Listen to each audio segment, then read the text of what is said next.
नमस्कार बच्चों, आज अपन पढ़ेंगे 9th क्लास का 4th चैप्टर है आपका दो चरों वाले रैखिक समीकरण।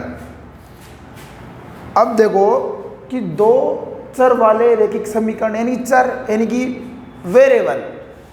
तो वेरिएबल क्या होते हैं? जो भी आपके ए से लेकर यानी ए टू जेड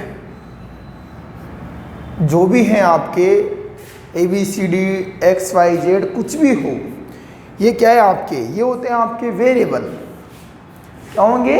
वेरिएबल। तो इसमें देखो बात की कि दो वेरिएबल यानी कि एक ही आपकी जो समीकरण होगी वह एक के अंदर ही आपको दो चर मिलेंगे, या तो एक्स वाई मिल जाए। ज़्यादातर अपन क्या यूज जो होता है क्या लेते हैं अपन, एक्स वाई ही लेते हैं। ठीक है, बात करते हैं अब आगे रैखिक समीकरण की। रैखिक समीकरण का मतलब यह होता है कि कोई भी जो वेरिएबल है आपका, जैसे मैं ले लूँ यहाँ एक्स और यहाँ वाई ले लूँ, तो जो इनकी जो घात है वो हमेशा क्या होनी चाहिए कि एक ही होनी चाहिए। तो इनको बोलेंगे जैसे मान लो एक्स प्लस वाई बराबर 0, तो ये क्या है आपका रैखिक समीकरण कहलाएगा। क्योंकि जो यहाँ पर जो वेरिएबल दे रखा है आपको, जो चर दे रखा है, इसकी घात कितनी है आपकी, इसकी घात है 1। जैसे मैं यहाँ आपको कर दूँ 2, एक्स वाई की घात अपन ने अगर 2 ले ली तो ये रैखिक समीकरण नहीं है। इसको क्या कहेंगे अपन? द्विघात समीकरण। यानी कि अपन जो भी इक्वेशन लेंगे उसमें क्या रहेगा, तो अपने पास दो चर रहेंगे और दूसरा क्या रहेगा, जो उनकी घात है वो हमेशा क्या रहेगी, एक ही रहेगी। इस प्रकार समीकरण लेंगे अपन। तो बात करते हैं, इसे मैं लिखता हूँ यहाँ पर, जो इनका जो मानक रूप है वो होता है जैसे A X plus B X plus C. अब देखो जो इस प्रकार का है, तो देखो उसमें वेरिएबल कितने आए हैं? 2।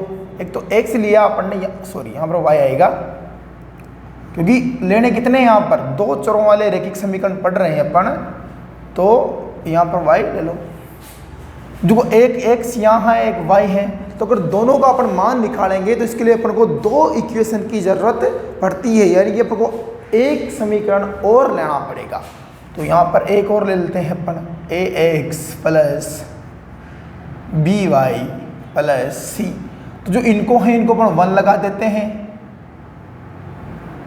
यानी a1 b1 और c1 इसको दे दो आप a2 b2 और c2। इस प्रकार अपन को दो समीकरण दिए होंगे और अपन को क्या करना है, उनसे x और y की जो वैल्यू है यानी मान अपन को ज्ञात करने रहेंगे। आगे देखते हैं। अब जो a1 b1 और c1 क्या है, ये आपके पास है नंबर्स। b1 c1 ये क्या रहेंगे आपके पास, नंबर्स रहेंगे। ठीक है, अब जो ये है इनके अपन 3 प्रकार से पढ़ते हैं। जो मान होंगे वो किस किस प्रकार से होंगे, कुछ कंडीशंस आती है अपने पास।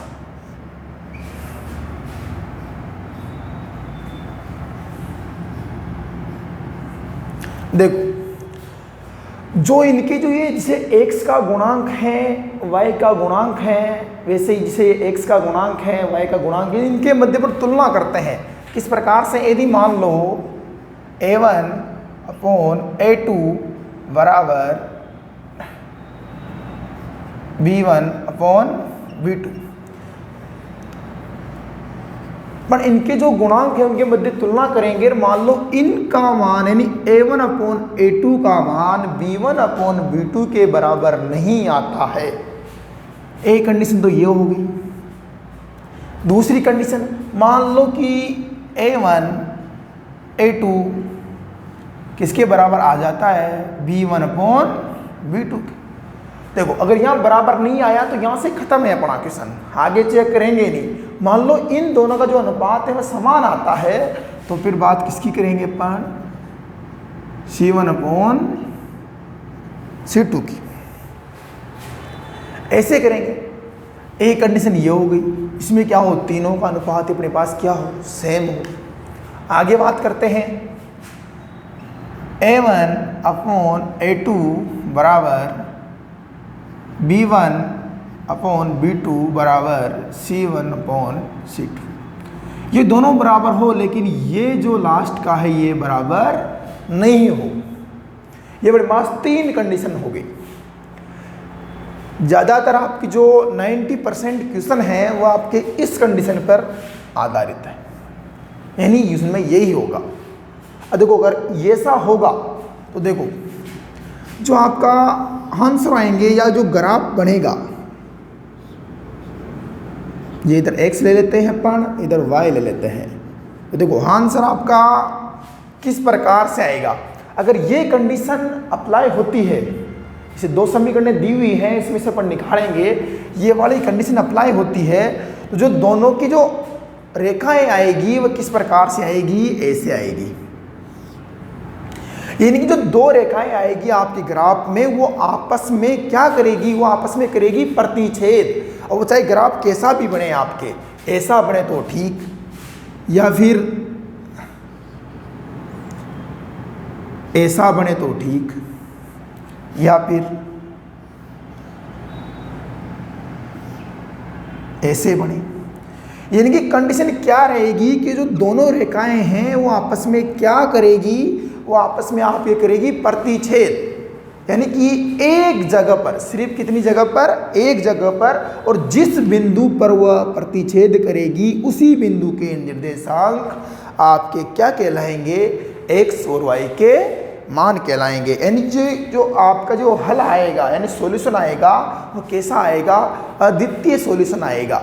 यानी कि अद्वितीय का मतलब एक ही मान आएगा, यानी x का भी एक ही मान आएगा और y का भी एक ही मान आएगा। और जो ग्राफ आपको जो मिलेगा वो किस प्रकार का बनेगा कि जो 2 रेखाएं मिलेगी वो आपस में क्या करेगी, वो आपस में करेगी प्रतिच्छेद। यानी किसी भी प्रकार बने, लेकिन जो दोनों रेखाएं रहेगी वो आपस में कहीं ना कहीं एक जगह पर प्रतिच्छेद करती है, और उसी बिंदु के जो निर्देशांक होंगे, जैसे यहाँ आप मान लो x y, वही क्या होंगे, उसके x y के मान होंगे। यानी कि कंडीशन क्या हो गई, रेखाएं कैसी होगी आपकी, प्रतिच्छेद करेगी। दूसरा, जो आपका जो हल होगा वो क्या होगा, अद्वितीय होगा, यानी अद्वितीय हल। यानी कि x और y के दोनों क्या होंगे, एक ही मान आएंगे। ठीक है, यानी x का भी एक मान आएगा और y का भी एक मान आएगा। ठीक है, नहीं आपके ऐसे नहीं कि 4-4 5-5 मान आ रहे हैं, ऐसा नहीं होगा। यानी कि यूनिक सॉल्यूशन आएगा आपका। ठीक है, और जो आंसर आएंगे वो कैसे होंगे, आपके संगत होंगे। ठीक है, अब बात करते हैं इस कंडीशन की।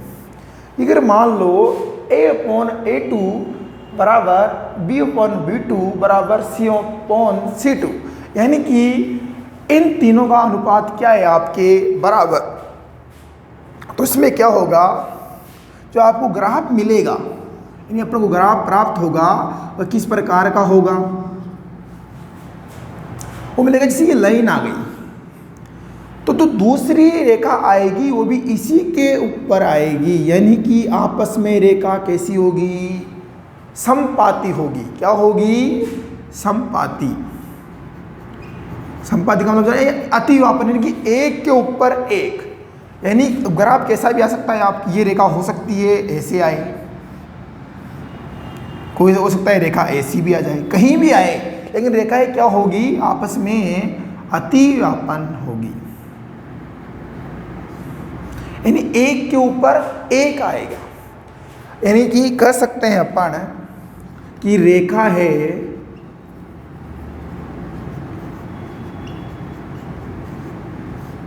कैसी प्राप्त होगी अपन को, समपाती। अब देखो इसमें अपने अद्वितीय हल लिखा था, यानी कि जो रेखा थी दोनों क्या कर रही थी, एक ही जगह पर प्रतिच्छेद कर रही थी, तो अपन ने आंसर भी कितने आएंगे, अद्वितीय, यानी कि एक ही हल आया लिखा था। अब जब दोनों एक के ऊपर एक हैं तो कितनी बार टच कर रही है, अनंत बार। तो जो इसके हल होंगे वो क्या होंगे, अनंत, अनंत हल होंगे। जो आंसर आएगा आपका वह क्या होगा, संगत होगा। ठीक है, यानी कि इस पर तो आपको जो दो रेखाएं आएगी वो आपस में क्या करेगी, प्रतिच्छेद करेगी। किस कंडीशन में, इस कंडीशन में। अगर ऐसा होता है तो फिर क्या करेंगे, जो हल आएगा बस सॉल्यूशन आएंगे वो अनंत हल होंगे, यानी x के अनेक मान आएंगे और y के भी आपके अनेक मान आएंगे। यहाँ पर अगली बात करते हैं अपन इस वाले की, कि जो a1 है, इधर लिख देता हूं मैं, a1 अपॉन a2 बराबर v1 upon v2 c1 upon c2, यानी कि ये दोनों तो बराबर हो लेकिन जो c1 अपॉन c2 जो है वो इसके बराबर नहीं हो। तो क्या होगा, इस कंडीशन में अपन को जो ग्राफ मिलेंगे, इस कंडीशन में जो अपन को ग्राफ मिलेंगे तो कैसे मिलेंगे, कि दो रेखाएं मिलेगी वैसी मिलेगी, यानी आपस में क्या करेगी, समांतर। किस प्रकार मिलेगी, समांतर, यानी कि हो सकता है ऐसे मिल जाए, हो सकता है ऐसे मिल जाए, सॉरी ऐसे मिल जाए, इनकी दोनों रेखाएं समांतर मिलेगी। यानी समांतर का मतलब कि दोनों रेखाओं को पर चाहे जितना बढ़ा दे वो दोनों रेखाएं आपस में कभी भी नहीं मिलेगी, यानी कि दोनों आपस में टच नहीं करेगी। यानी कि जो दो रेखाएं प्राप्त होगी आपकी किस प्रकार से होगी, समांतर प्राप्त होगी। तो लिख लो, रेखा है समांतर होगी। जो आपका हल रहेगा, अब देखो यहां पर अपने रेखा जो एक बार टच किया था, दोनों आपस में एक बार क्रॉस हुई थी, तो आंसर कितना लिखा, अद्वितीय, यानी कि एक ही सॉल्यूशन होगा। यहाँ पर दोनों एक के ऊपर क्या है, अतिव्यापन है, तो क्या लिखा अपन ने, अनंत हल लिखा। यहाँ पर दोनों रेखाएं कभी मिलेगी ही नहीं, तो यहाँ पर क्या होगा आपका, कोई हल नहीं होगा, कोई हल नहीं होगा। और जो आपके आंसर आएगा वो भी क्या होगा, असंगत होगा। इस प्रकार से अपन को तीनों कंडीशनों पर अपन को ग्राफीय विधि से, आपकी ज्यादातर इसमें क्या है, ग्राफीय विधि दे रखी है। तो विधियां बहुत सारी है, जो आपकी जो रेखिक समीकरण है इनको अपन हल करेंगे। जैसे वज्र गुणा विधि भी आएगी, आपके ग्राफीय विधि भी आएगी। जो सभी जो विधियां हैं वो ज्यादातर इस कंडीशन में अप्लाई होगी, इनमें नहीं होगी। जैसे इसमें है, इसमें डायरेक्ट आपकी ग्राफ जो विधि है वही अप्लाई कर सकते हैं, बाकी जितनी भी विधियां हैं आपके अधिकतर इसी में अप्लाई होगी। और यही चैप्टर आपको अच्छे से पढ़ना है, क्योंकि यह चैप्टर दो चर वाले जो रैखिक समीकरण है ये ऐसा का ऐसा ही आपके 10th क्लास के अंदर भी है।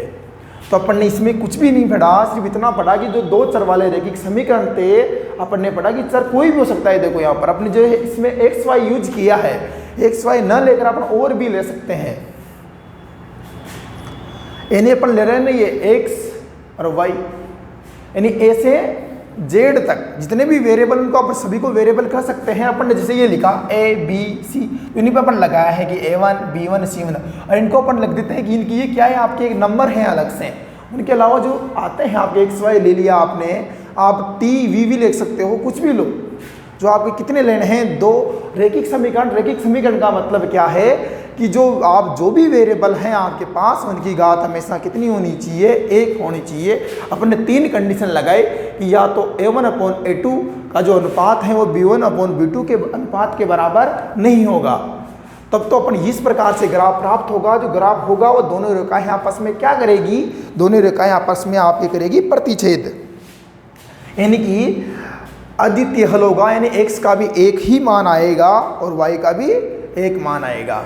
उसी प्रकार अगर मान लो तीनों का जो अनुपात है एक्स वाई के गुणांकों का, तो क्या होगा, उसमें रेखाएं जो होगी वह एक दूसरे पर व्याप्त होगी, यानी कि अतिव्यापन करेगी, एक के ऊपर एक रहेगी, तो उसमें क्या होगा, आपके अनंत सारे बहुत सारे मान होंगे। एक कंडीशन अपने ये पढ़ी जिसमें कि दोनों रेखाएं आपस में आपको समांतर प्राप्त होगी, और समांतर जब रेखाएं प्राप्त होती है तो उसका कोई भी हल नहीं होगा।